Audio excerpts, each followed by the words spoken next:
नमस्कार, आप देख रहे हैं नेक्स्ट 9 न्यूज़ और मैं हूं आपके साथ मनीष कुमार सैनी। महाराष्ट्र में 288 विधानसभा सीटों पर विधानसभा चुनाव होने के बाद जब परिणाम सामने आया तो महायुति गठबंधन ने 230 सीटों पर बड़ी जीत दर्ज की और ऐसे में सीएम चेहरे को लेकर देवेंद्र फडणवीस और एकनाथ शिंदे के बीच पेच फंसता हुआ नजर आया। लगभग 2 हफ्ते बाद सीएम चेहरे का ऐलान होता हुआ नजर आया और देवेंद्र फडणवीस सूबे के मुख्यमंत्री बनते हुए नजर आए, तो वहीं अजीत पवार और एकनाथ शिंदे को उप मुख्यमंत्री पद दिया गया और ऐसे में अब उप मुख्यमंत्री बनने के बाद अजीत पवार एक्शन मोड में नजर आ रहे हैं। दरअसल महाराष्ट्र विधानसभा ने 19 दिसंबर को पुणे के लोहेगांव हवाई अड्डे का नाम बदलकर जगत गुरु संत तुकाराम महाराज हवाई अड्डा करने का प्रस्ताव पारित किया।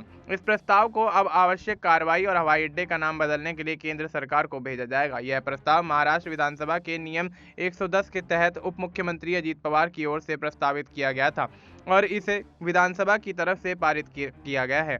महाराष्ट्र मंत्रिमंडल में पुणे हवाई अड्डे का नाम बदलने का प्रस्ताव पहले ही पारित कर दिया था।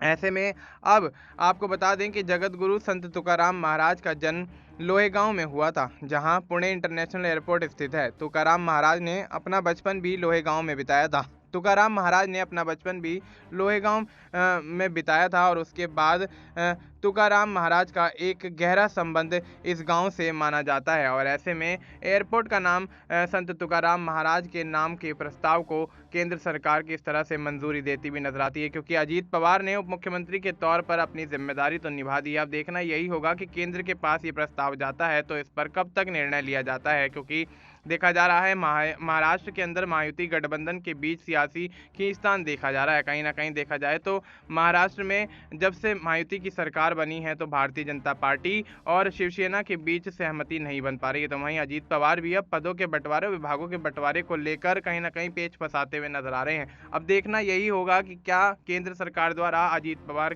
के द्वारा पारित किए गए इस प्रस्ताव को मंजूरी मिलती है और मंजूरी मिलती है तो उसमें कितना समय लगता है। फिलहाल आपको इस मुद्दे पर क्या कुछ लगता है, आप अपनी राय हमें कमेंट करके बता सकते हैं। बाकी देश और दुनिया से जुड़ी तमाम जानकारी के लिए आप देखते रहिए नेक्स्ट 9 न्यूज़।